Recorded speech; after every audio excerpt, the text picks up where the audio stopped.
ఓం శ్రీ గణేశాయ నమః. ఓం శ్రీ గురుభ్యో నమః. ఓం నమ శివాయ. ఓం నమ శివాయ. నమస్కారం అండి అందరికీ. Welcome to my YouTube channel Shri Manju spiritual.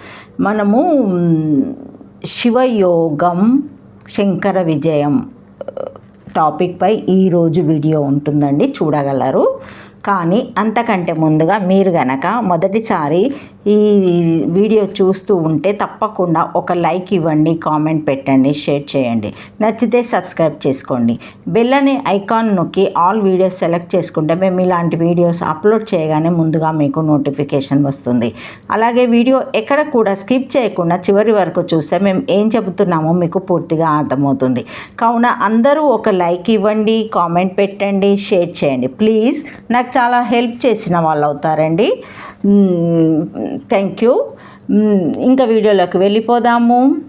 ఈరోజు టాపిక్ వచ్చేసి శివయోగం శంకర విజయం. శివుడి వద్ద నంది, త్రిశూలం, పాము, రుద్రాక్ష, డమరుకం ఎందుకు? పరమార్థం ఏమిటి? ఆదిపరాశక్తి జగజ్జనని అయిన పార్వతీదేవికి భర్త అయి శివుడు అర్ధనారీశ్వరుడు అయ్యాడు. గణపతి, అయ్యప్ప, కుమారస్వామి పుత్రులు గల శివుని దగ్గర ఉండే సన్నిహిత చిహ్నాలు. వాటికి ఈశ్వరుడికి గల సంబంధం గురించి కొంత తెలుసుకుందాము.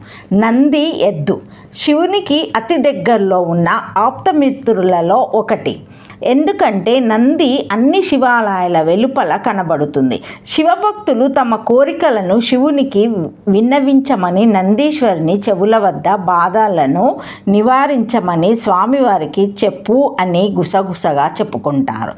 త్రిశూలం శంకరుడు ఎంచుకున్న ఆయుధం త్రిశూలం. శివుని ఒక చేతిలో త్రిశూలం ఉంటుంది. త్రిశూలంలో ఉండే 3 వాడి అయిన మొనలు ఉంటాయి. అవి ఏమిటనగా కోరిక, చర్య, జ్ఞానం అనే 3 శక్తులను సూచిస్తాయి. నెలవంక చంద్రుడు శివుడిని తరచుగా తన జటా ఒక అర్ధచంద్రాకార చంద్రుని కళారూపాలతో చిత్రీకరించారు. చంద్రుడు వృద్ధి చెందడం మరియు తగ్గిపోవడం అనేది ప్రకృతి యొక్క అత్యంత శాశ్వతమైన చక్రాన్ని సూచిస్తుంది. హిందూ మత క్యాలెండర్ ఈ ప్రక్రియపై ఆధారపడి ఉంటుంది. నీలిరంగు కంఠం శివునికి మరొక పేరు నీలకంఠుడని. శివుడు సముద్రమదనము సమయంలో వచ్చిన విషాన్ని మింగడం జరిగింది. అప్పుడు పార్వతీదేవి శివుని కంఠంలో విషాన్ని ఆపివేయుట వలన కంఠం నీలం రంగులోకి మారినది. అప్పటి నుండి శివుడు నీలం రంగు కంఠం కలిగి ఉన్నాడు.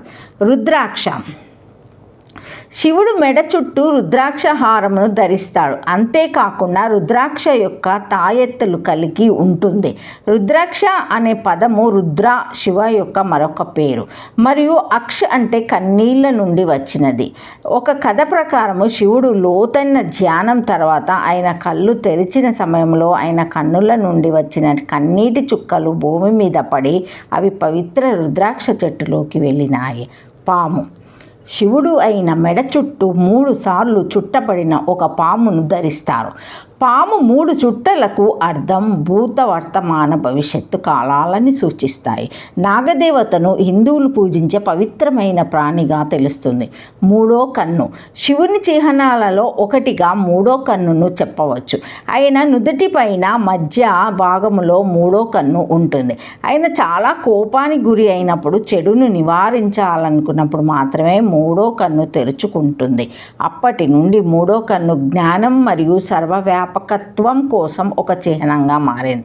డమరుకం శివునితో సంబంధం కలిగిన ఒక చిన్న డ్రమ్ వంటి వాయిద్యం. శివ కళాత్మిక అభివృద్ధి స్వాధీన సమయంలో డమరుకం యొక్క లయతో నాట్యం చేస్తారు. జటా అట్ట కట్టుకొని పీచులాగా ఉన్న జుట్టు సాధారణంగా శుభ్రంగా లేని సంకేతంగా కనిపిస్తుంది. కానీ శివ విషయంలో అతను ప్రాపంచిక ఆలోచనలకు మించినదిగా ఉంటుంది. శివుని అట్టకట్టుకొని జుట్టు లేదా జట అందం పవిత్రమైన ప్రామాణిక నిర్వచనాలకు మించి ఉన్నట్టు చూపిస్తుంది. శివుని భక్తితో కొలిస్తే తనపై ఒక చెంబెడు నీళ్లను మంచి మనసుతో పోసి పూజిస్తే పూజిస్తే భక్తుల కోరికలను కరుణించే భోలా శంకరుడు. 3 శివ పంచాక్షరి ఆపద కాలంలో శివభక్తులకు ఒక రక్షణ కవచంలా కాపాడుతుంది. ఓం నమ శివాయ. ఓం నమ శివాయ. Thank you for watching my video. Please like, share, comment, subscribe.